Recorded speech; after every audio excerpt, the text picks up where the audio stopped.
Bismillahirrahmanirrahim. Assalamu alaikum, student. Today I will solve the advanced level questions of exercise 2B of chapter 2 of D2 updated 7th edition. Before starting these questions, I request you please subscribe my channel and press the bell icon button. Now the question number 6, 12 glass blower can make 12 identical vases in 9 minutes, assuming all the glass blower work at the same rate. How long will it take 8 glass blower to make 32 vases? यहाँ पर आप note करिए कि जो data underline मैंने किया है इससे हमें पता लगता है कि यहाँ थ्री क्वांटिटीज हैं। एक है नंबर ऑफ ग्लास ब्लोअर्स, तो हम यहाँ लिख लेते हैं ग्लास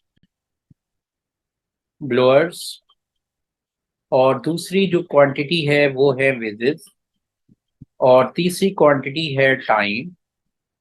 अब टाइम यहाँ पर मिनट्स में है, ये लिख लेते हैं। मोर देन टू क्वांटिटीज हों और उनमें जो रिलेशन हो, तो ऐसे क्वेश्चन को हम कंपाउंड प्रोपोर्शन का क्वेश्चन कहते हैं। ये कंपाउंड प्रोपोर्शन है। इसमें हम अ, उसी तरह प्रोपोर्शन के एरो मेथड से इसको सिंप्लीफाई करेंगे। देखते हैं कि हमारे पास क्या डाटा है। 12 ग्लास फ्लोर्स जो हैं उसके अगेंस्ट 12 आइडेंटिकल वेजेस हैं और टाइम उसको 9 मिनट लग रहे हैं। इसी तरह अगर ग्लास फ्लोर का रेट वर्क का रेट सेम रहे, तो अगर ग्लास फ्लोर 8 हो तो हमारे पास 32 वेजेस हमने बनाने हो तो कितना टाइम हमें लगेगा। तो इस टाइम को हम लेट कर लेते हैं एक्स। अब हम क्या करेंगे कि और जहां पर एक्स है वहां पर एरो एक्स की तरफ लगा लेते हैं। उसके बाद हम देखते हैं कि दोनों क्वांटिटीज में वन बाय वन देखेंगे क्या प्रोपोर्शन, क्या रिलेशन है, क्या ये डायरेक्ट प्रोपोर्शन है या इनवर्स है। देखिए जी, ग्लास फ्लोर और टाइम को अगर हम देखें तो मशीन और टाइम में हमेशा इनवर्स आता है, लेकिन आप इससे इसको समझने के लिए देखें कि अगर 12 ग्लास फ्लोर हों तो 9 मिनट्स लगते हैं नंबर ऑफ वेसेस 12 बनाने के लिए। अगर ग्लास फ्लोर जो हैं वो कम हो जाएं, उतने ही वेसेस आपने इसको कांस्टेंट रखनी है वैल्यू जब इनमें रिलेशन लेना है। तो इसको ये बात हमेशा याद रखनी है कि जब दो क्वांटिटीज आपने रिलेशन लेना है तो उनके बिटवीन जो क्वांटिटी होगी या अदर क्वांटिटीज होंगी उनको कांस्टेंट ले लेना है। तो 8 के अगेंस्ट हमारे पास अगर सेम बेसिस ही हमने बनाने हो तो ऑब्वियसली हमारे पास जब फ्लोर नंबर ऑफ फ्लोर्स कम हो गए तो टाइम इंक्रीज हो जाएगा। तो इसलिए यहाँ पर ये एक डायरेक्ट इनवर्स प्रोपोर्शन होगा ग्लास फ्लोर और टाइम में। तो हम इसका एरो अपोजिट कर देंगे। अब हम सेकेंड जो चेक करेंगे कि नंबर ऑफ फेसेस और टाइम में ग्लास फ्लोर सेम रख लेंगे। कि अगर हमारे पास ग्लास फ्लोर्स 12 हैं तो 12 वेसेस 9 मिनट्स में बनते हैं। अगर यही ग्लास फ्लोर्स लेते हैं हमारे पास तो नंबर ऑफ फेसेस इंक्रीज कर दें तो टाइम भी आपको क्या करना पड़ेगा, इंक्रीज होगा। तो यहाँ फेसेस की क्वांटिटी इंक्रीज हुई है, टाइम की क्वांटिटी भी इंक्रीज हो रही है, तो ये डायरेक्ट प्रोपोर्शन है। इसका एरो सेम आएगा, सेम डायरेक्शन में एरो लगाएंगे। जो इस डायरेक्शन में एरो टाइम 9x की तरफ है यही डायरेक्शन रखेंगे। अब हम इसको लिख लेते हैं। सबसे पहले एक्स वाले रेशो को लिखेंगे, टाइम की रेशो को लिखेंगे, और जो हेड में वैल्यू है वो लिख लेते हैं एक्स, और वो न्यूमरेटर में आ जाएगी, टेल में वैल्यू डिनोमिनेटर में आ जाएगी। तो फ्रैक्शन आ जाएगा x/9। इसी तरह यहाँ पर जो क्वांटिटी है वो आएगी 32/12, क्योंकि जो एरो हेड है उसके सामने 32 है, वो न्यूमरेटर में आ गया है। अब ये सेकंड हम रिलेशन लिखेंगे, वो क्या आ जाएगा, 12/8 आ जाएगा। अब इसको कैंसिल कर लेते हैं, 12 से 8 टाइम्स 4 इज 32। तो हमारे पास x इक्वल टू 4 और 9 को हम लेफ्ट से राइट पे ले आए। तो हमारे पास कितने नंबर ऑफ मिनट स्क्वायर है, 36 मिनट जो है इसका आंसर आ जाएगा। Question 7, A consignment of fodder can feed 1000 sheep for 20 days, assuming all the sheep consume fodder at the same rate. How many consignments of fodder are needed to feed 550 sheep for 400 days? यहाँ पर देखें कि consignment दी हुई है और sheep हैं और days हैं। तो हम सबसे पहले यहाँ पर लिख लेंगे कंसाइनमेंट्स, कंसाइनमेंट, और नंबर ऑफ शीप्स लिख लेंगे हम यहाँ, और थर्ड में हम लिख लेंगे डेज, ये भी एक कंपाउंड प्रोपोर्शन का क्वेश्चन है। अब इसमें हम कंसाइनमेंट यहाँ पर 1 दी हुई है, एक कंसाइनमेंट का मतलब 1 है, 1000 शीप्स है और 20 डेज हैं।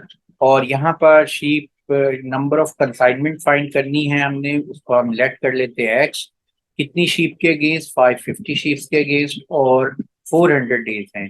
अब आप देखें, सबसे पहले हम एरो एक्स की डायरेक्शन में लगा लेंगे और उसके बाद अब हम चेक करेंगे शीप और कंसाइनमेंट में रिलेशन, और डेज को कांस्टेंट रख लेते हैं।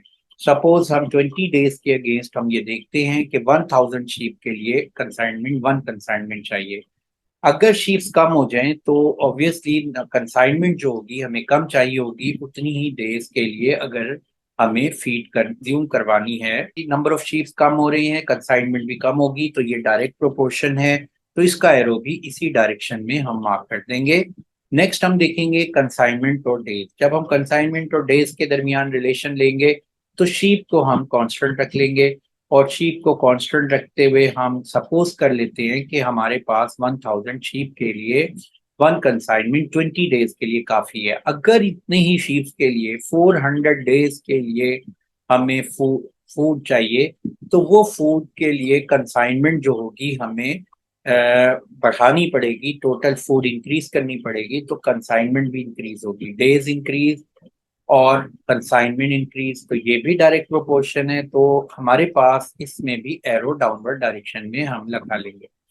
अब हम उसी तरह पहले जैसे क्वेश्चन में हमने देखा था कि हमने जब भी वैल्यू लिखनी है तो हमारे पास जो हेड में वैल्यू है उसके एरो हेड के सामने जो वैल्यू है वो ऊपर न्यूमरेटर में आ जाएगी, और टेल वाली वैल्यू डिनोमिनेटर में आ जाएगी। बाकी फ्रैक्शन में भी हम यही करेंगे, ये 550 ओवर 1000 हो जाएगा, और ये वैल्यू जो है मल्टीप्लाई कर देंगे दरमियान में, और ये 400/20 हो जाएगी वैल्यू, और ये 1000 है, sorry.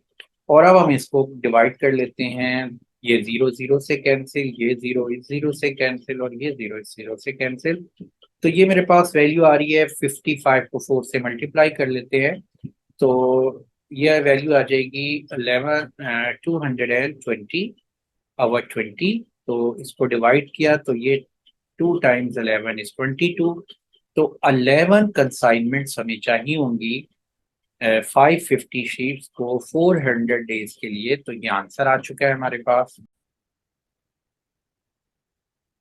Question number 8. Tap A takes 6 minutes to fill a tank and tap B takes 9 minutes to fill the same tank. Pipe C can empty the tank in 15 minutes. How long will it take to fill up the tank, the pipe, in use when both taps are turned on? इस question में note करें कि 3 taps हैं, tap A and 2 taps हैं, tap ए और tap B. Tap ए 6 minute fill करती है और टैप बी 9 मिनट लेती है फिल करने में, और पाइप सी जो है वो टैंक को एम्प्टी करता है इन 15 मिनट्स। तो हम सबसे पहले ये देखेंगे कि टैप ए का यूनिट रेट क्या है, यानी कि 1 मिनट में कितना फिल करेगा, और फिर टैप बी का यूनिट रेट में कितना फिल अप करेगा, और फिर पाइप सी जो है 1 मिनट में कितना एम्प्टी होगा। इन तीनों को फिर हम कंबाइन कर लेंगे, और कंबाइन करके हम कंबाइन रेट इन तीनों का निकालेंगे। यहाँ पर हम टैप ए टैप बी का टाइम निकालेंगे कि 1 मिनट में कितना फिल करता है, और टैप पाइप सी 1 मिनट में कितना एम्प्टी करता है टैंक को। तो सबसे पहले हम देखते हैं कि tap A fills tank in 6 minutes, 1 tank, and in 1 minute tap A fills tank in 1 minute, 1/6।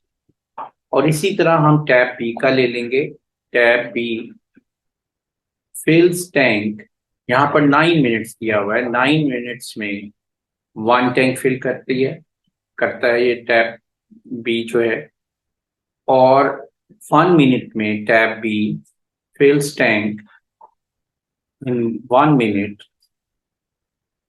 तो 1/9 हो जाएगा, 1/9 टैंक पर मिनट, और ये 1/6 टैंक पर मिनट। नेक्स्ट आ जाएगा कि हमने पाइप सी जो है वो कितना टैंक को एम्प्टी करता है। तो यहाँ पर हम लिख लेंगे pipe C empty tank in 15 minute. One tank empty करता है, तो 1 मिनट में कितना पाइप सी करेगा एम्प्टी। तो ये हो जाएगा 1 मिनट में 1 आवर 15 टैंक पर मिनट। और ये बात याद रखिए कि ये एम्प्टी कर रहा है, यानी माइनस हो रही है ये वैल्यू। यहाँ पर नेगेटिव में भी आप लिख सकते हैं, लेकिन आप इसको अभी हम ऐसे ही रहते देते हैं। ये तीनों इकट्ठे ऑपरेट हो रहे हो, tap A tap be turn on है, इसमें यहाँ लिखा हुआ है, और साथ साथ जो है एम्प्टी भी हो रहा है। तो कितना टाइम लगेगा 1 मिनट में, कितना टैंक फिल होगा, तो हम ये फाइंड कर लेते हैं। Time taken to fill a tank in 1 minute. तो इनको कंबाइन कर लेते हैं, 1 आवर 6 प्लस 1 आवर 9 ये टैंक को फिल कर रहे हैं, और माइनस 1 आवर 15 एम्प्टी कर रहा है। तो अब हम इसका सिंप्लीफाई कर लेते हैं। तो यहाँ पर देखें कि इसके डिनोमिनेटर्स को सेम करना है, तो हम क्या करेंगे, एलसीएम ले लेंगे, और इसका एलसीएम आएगा 90, और इसको किससे मल्टीप्लाई करें, 90 बनेगा 15। तो हम 15 से इसको भी मल्टीप्लाई कर लेंगे, और 6 को हमने ऑलरेडी कर लिया है, तो ये 15 टाइम 1 इज 15, और 9 टाइम 10 इज 90। अब यहाँ पर हम 10 लिख देंगे, 15 टाइम 6 इज 90, एंड -6 और 1 को भी 6 से मल्टीप्लाई करेंगे, तो ये मेरे पास वैल्यू आ जाएगी 19 आवर 90 टैंक पर मिनट। हमने क्या फाइंड करना है कि कितना टोटल टाइम लगेगा कंप्लीट टैंक को फिल होने में।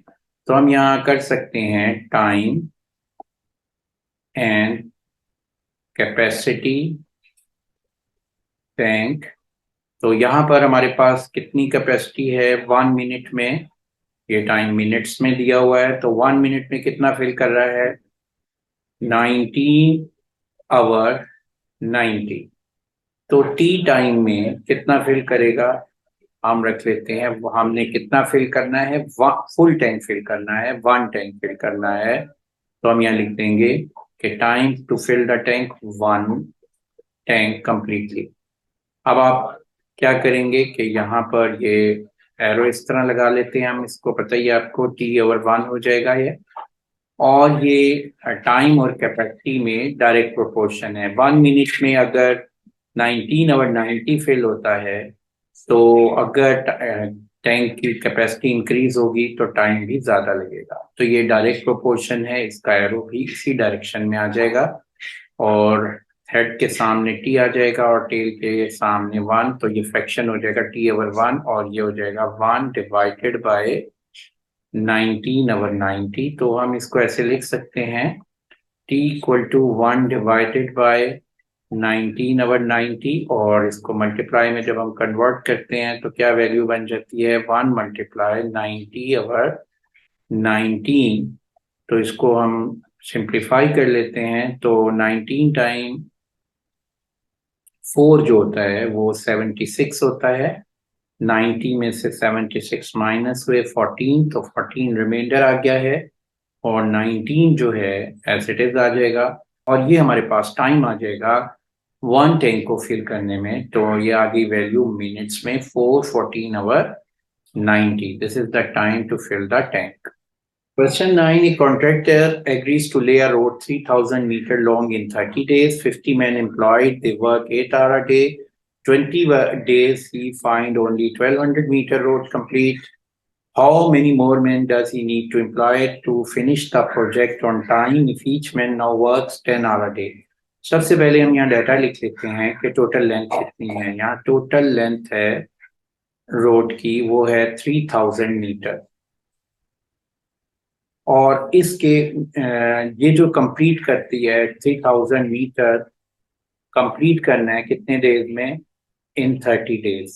अगर लेंथ जो है व्हेन लेंथ इज 1,200 मीटर, तो हमारी रोड कितने डेज में कंप्लीट हो रही है? 20 वर्किंग डेज में, 20 डेज में 1200 मीटर कंप्लीट हो रही है। तो रिमेनिंग लेंथ आपके पास क्या होगी? कितनी रह गई है? 3000 माइनस 1200, 1800 मीटर लेंथ है। और वो कितने डेज में बनेगी? कि हमने इसको 30 डेज में कंप्लीट करना था, और 20 डेज में 1800 हुए हैं, तो रिमेनिंग लेंथ रह गई 1800, और रिमेनिंग डेज कितने रह गए हैं? रिमेनिंग डेज रह गए हैं 30 - 20, तो ये 10 डेज रह गए हैं। तो हमारे पास 10 डेज में कितने कंप्लीट करना है हमने? 1800 मीटर। तो यहाँ पर ये डाटा हम अंडरलाइन कर लेते हैं कि जो हमने लेना है। तो सबसे पहले हम क्या लिख लेंगे? यहाँ लिख लेंगे लेंथ, लेंगे टाइम, रेट, और फिर मैन हम ले लेते हैं। तो हमारे पास टोटल लेंथ कितनी है? 1200 मीटर है। तो कितने डेज लग रहे हैं? यहाँ पर इसको डेज लिख लेते हैं। 20 डेज लग रहे हैं। और मैन जो एम्प्लॉयड हुए थे वो कितने हुए हैं? 50 मैन एम्प्लॉयड हुए थे 8 आवर पर डे काम करने के लिए। तो यहाँ पर रेट है 8 आवर पर डे, और यहाँ पर मैन कितने हैं? 50 मैन हैं। नेक्स्ट हमारे पास क्या दिया हुआ है? 1800 मीटर रोड की लेंथ रह गई है हमारे पास। और टाइम कितना लगना है? देखो रिमेनिंग डेज रह गए हैं 10, जिसको हम 10 डेज में कंप्लीट करना है। और उसका जो वर्किंग रेट यहाँ पर दिया हुआ है वो 10 आवर्स पर डे है। तो 10 आवर्स लिख लेंगे यहाँ पर डे। और हमने फाइंड करने हैं कि how many more man does he need. तो हम पहले टोटल मैन यूज कर लेंगे, फाइंड कर लेंगे जो इस वर्क के लिए चाहिए। तो हम नंबर ऑफ मैन रख लेते हैं एक्स। अब आपको पता है कि ये एरो मेथड से ये एक कंपाउंड प्रोपोर्शन का क्वेश्चन है। सबसे पहले हम एरो जो है जहां पर एक्स है वहां पर मार्क करेंगे, और एक्स की तरफ एरो हमने मार्क कर दिया है। अब हम देखेंगे कि लेंथ और मेन में क्या रिलेशन है। बाकी दोनों क्वांटिटीज को कांस्टेंट कंसिडर करेंगे, यानी रेट को भी हम कांस्टेंट रख लेंगे और टाइम को भी हम कांस्टेंट कंसिडर कर लेंगे। तो अगर 1200 मीटर लेंथ हो रोड की, तो कितना टाइम वर्क 50 मैन एम्प्लॉयड होते हैं उसको कंप्लीट करने में। अगर 1800 लेंथ हो जाए, लेंथ इंक्रीज हो जाए, तो मैन भी इंक्रीज हो जाएंगे। इसलिए ये डायरेक्ट प्रोपोर्शन है। तो हम डायरेक्ट प्रोपोर्शन में सेम डायरेक्शन में एरो लगा देंगे। उसके बाद हम देखते हैं मैन और टाइम में रिलेशन लेंगे, और लेंथ को और हम रेट को कांस्टेंट कंसिडर करेंगे। और फिर हम रिलेशन देखेंगे कि अगर 20 डेज में काम कंप्लीट करना है तो 50 मैन एम्प्लॉयड होते हैं।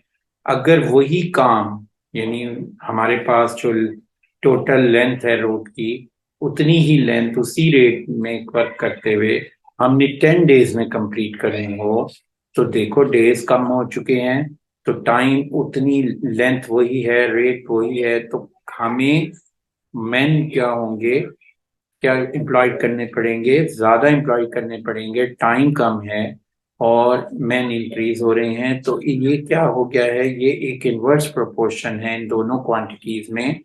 तो हम यहाँ पर इसकी डायरेक्शन क्या कर देंगे? ऑपोजिट डायरेक्शन में एरो मार्क कर देंगे। उसके बाद हम लेंगे रेट को। अब रेट में नोट करें कि मैन और रेट में क्या रिलेशन आएगा, कि इधर हम लेंथ को और टाइम को कांस्टेंट कर लेंगे, और अब हम रिलेशन चेक करेंगे मैन और रेट का। यानी अगर 8 आवर्स पर डे काम करें तो 50 मैन एम्प्लॉयड कर लगते हैं काम उसी लेंथ को, रोड को कंप्लीट करने में। और वही उतने ही डेज हमें अगर चाहिए, सपोज हम कंसिडर कर लेते हैं कि उस वक्त को हमने 30 डेज में कंप्लीट करना है और लेंथ 3000 है, तो हमारे पास 50 मैन एम्प्लॉयड होते हैं 8 आवर पर डे काम करने के लिए। तो अगर हमारे पास रेट इंक्रीज कर दें तो हमें वो वर्क अगर कम कंप्लीट करना हो उतने ही डेज में और लेंथ भी वही हो, तो ऑब्वियसली हमें मेन कम कर सकते हैं उस काम को कंप्लीट करने में, क्योंकि जो वर्क है अब ज्यादा टाइम, हर रोज ज्यादा टाइम पे वर्क किया जा रहा है, जिसकी वजह से रेट जब इंक्रीज होगा तो मेन जो होंगे डिक्रीज होंगे। ये भी इन्वर्स है, तो इसका एरो भी हम अपोजिट डायरेक्शन में मार्क कर देंगे।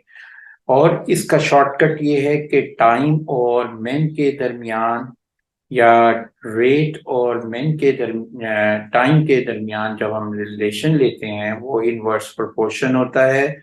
तो ये आपने हमेशा याद रखना है कि नॉर्मली जो रिलेशन आता है टाइम रेट और टाइम मैन वो इनवर्स होता है। अब हम इसको सॉल्व कर लेते हैं।